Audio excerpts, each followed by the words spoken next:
All right. What I want to hop into now is talk about focus and composition. These are two very critical things that you're going to need to know in order to really take your photography to the next level. The first thing I want to talk about really briefly is the focus. Without a picture that's focused, it's very distracting. You won't be able to keep the person you're trying to keep interested in the picture.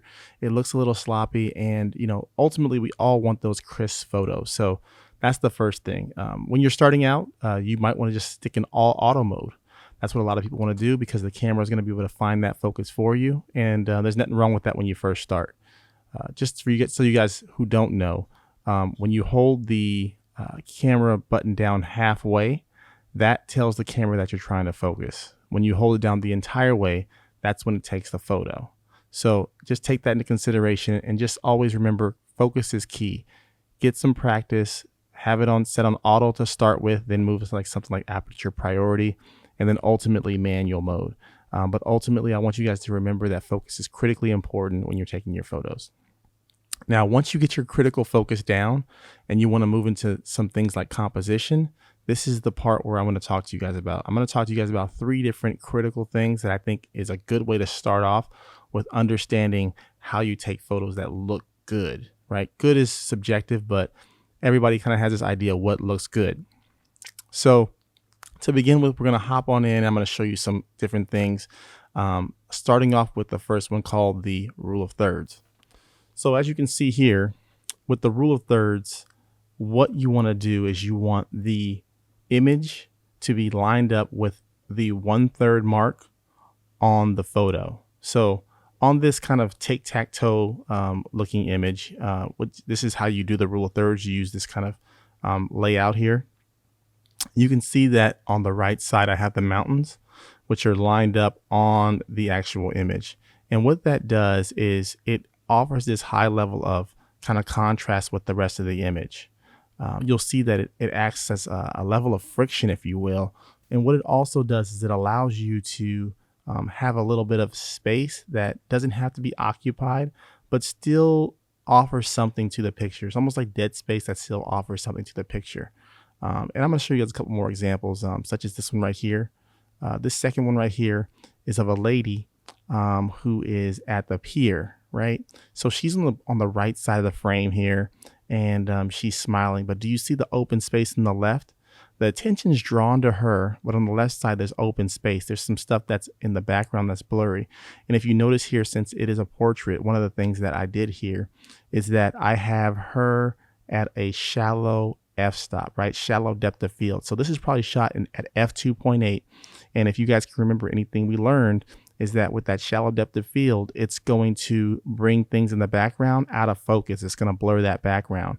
And ultimately, I blurred this background because I wanted to draw the person's attention to her before anything else. So remember that when you're taking portraits, that's when you really want to maybe think about using that shallow depth of field in order to draw the attention to that person.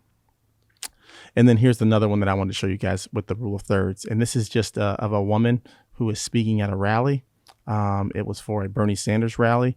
And as you can see here, she's also on that rule of thirds. The attention is drawn to her. The background is blurred out. This is probably at an f2, f2.8. And what it's doing is it's drawing to her. If you see her hands and her body language, it's kind of saying that she's kind of like fierce, or that she is showing some kind of emotion, or she's giving some type of fiery speech. That's kind of what we're kind of going for. She's saying something important. And so you can kind of tell a story with a photo in these ways by thinking about these things, how you shape the picture, how you frame the picture.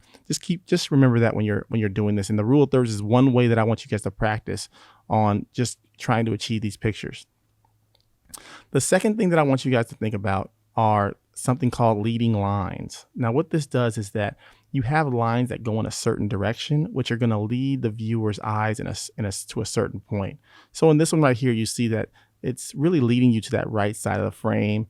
It's really leading you down this walkway. It's making you think what's around that walkway. That's kind of the idea behind this. But then also you see the dead space to the left. And so that empty space still offers value because of the way the picture is kind of framed and the way that it's actually designed. So think about using leading lines when you guys are trying to do different things. And so just to keep that in mind, when you're looking at this. And then here's another one with leading, kind of like leading lines in a way. So in this one, what we're doing is that we're using the buildings in order to lead the person's eyes. So the buildings start off wide and they come in towards the middle and ultimately lead you to the picture of the girl right there. So what you're seeing there is that the picture of those leading lines, or of those leading lines right there, is that they're leading you to the ultimate goals with drawing the reader's or the viewer's eyes to the person, and that's ultimately how they're using the leading line. So just think about these things and how these are being used and how you can use them in your pictures. Okay.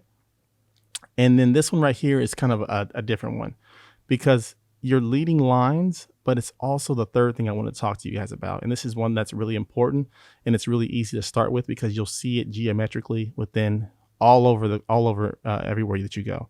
And this is balance. So what you see here is you see somebody right in the middle, and then you see a balance on the left and a balance on the right. And ultimately what this does is it offers a level of kind of peace, kind of tranquility, kind of comfort for the viewer. And so that's really what we're pushing for right here with this level of balance.